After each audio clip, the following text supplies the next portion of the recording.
ടെർമിനലുകളും പാലങ്ങളും എല്ലാം ചീട്ടുകൊട്ടാരം പോലെ തുടരെ നിലംപതിക്കുകയാണ്.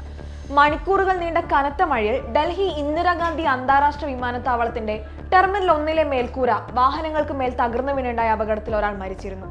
8 പേർക്ക് പരിക്കേൽക്കുകയും ചെയ്തു. മേൽക്കൂരയിൽ വെള്ളം കെട്ടി നിന്നതാണ് തകർച്ചയ്ക്ക് കാരണമെന്നതാണ് പ്രാഥമിക നിഗമനം.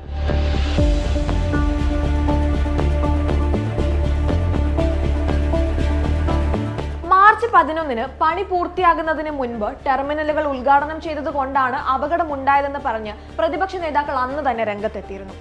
മധ്യപ്രദേശിലെ ജബൽപൂരിലും വിമാനത്താവളത്തിന്റെ മേൽക്കൂരയുടെ ഒരു ഭാഗം തകർന്നു വീണിരുന്നു. അപകടത്തിൽ നിന്നും തലനാരിഴക്കാണ് അന്ന് ആദായ നികുതി വകുപ്പ് ഉദ്യോഗസ്ഥർ രക്ഷപ്പെട്ടത്.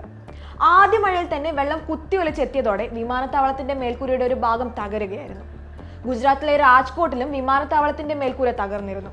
ടെർമിനൽ ബിൽഡിങ്ങിന് പുറത്ത് ആളുകളെ കയറ്റാനും ഇറക്കാനുമുള്ള സ്ഥലത്തെ മേൽക്കൂരയാണ് തകർന്നത്. പെട്ടെന്ന് ശക്തിയായി വെള്ളം എത്തിയതാണ് മേൽക്കൂര തകരാനുള്ള കാരണം. അടിയിലുണ്ടായ കാറിന് സാരമായ കേടുപാടും സംഭവിച്ചിരുന്നു. ഇങ്ങനെ നിർമ്മിച്ചു കൂട്ടിയ പാലങ്ങളുടെ അവസ്ഥയും വിഭിന്നമല്ല. ബീഹാറിൽ മാത്രം തകർന്നത് 9 പാലങ്ങളാണ്. 75 മീറ്റർ നീളമുള്ള പാലത്തിന്റെ തൂണുകളിൽ ഒന്നാണ് ഒലിച്ചുപോയത്. കൂടാതെ അരാരിയ, സിവാൻ, കിഴക്കൻ ചമ്പാരൻ ജില്ലകളിലെ പാലങ്ങളും തകർന്നിരുന്നു.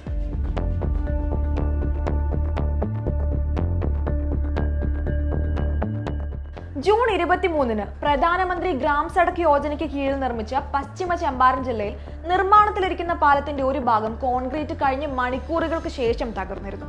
ജൂൺ 22-ന് സിവാൻ ജില്ലയിലെ മഹാരാഗഞ്ച് ബ്ലോക്കിൽ ഗണ്ഡക് നദിയുടെ ഒരു നദിക്ക് കുറുകെയുള്ള പാലം പെട്ടെന്നുള്ള നീരൊഴുക്ക് കാരണവും തകർന്നിരുന്നു.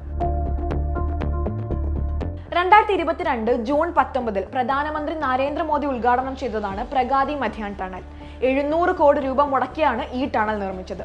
എന്നാൽ വെറും ഒരു കൊല്ലത്തിനുള്ളിൽ തന്നെ അവിടെ ചോർച്ചയും വെള്ളപ്പൊക്കവും ഉണ്ടായി. 2022 സെപ്റ്റംബർ 8-ന് മോദി ഉദ്ഘാടനം ചെയ്ത കർത്തവ്യപഥ് 2024 ജൂൺ 28 ആയപ്പോഴേക്കും വെള്ളത്തിനടിയിലായി.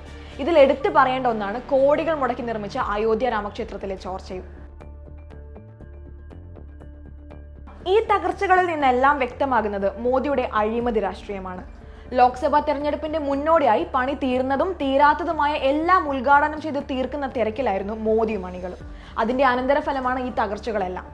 ഇത്രയും നിർമ്മിതികൾ തുടരെ തകർന്നതിൽ നിന്ന് തന്നെ ഇതിനുള്ളിലെ രാഷ്ട്രീയ അഴിമതി പകൽ പോലെ വ്യക്തമാണ്.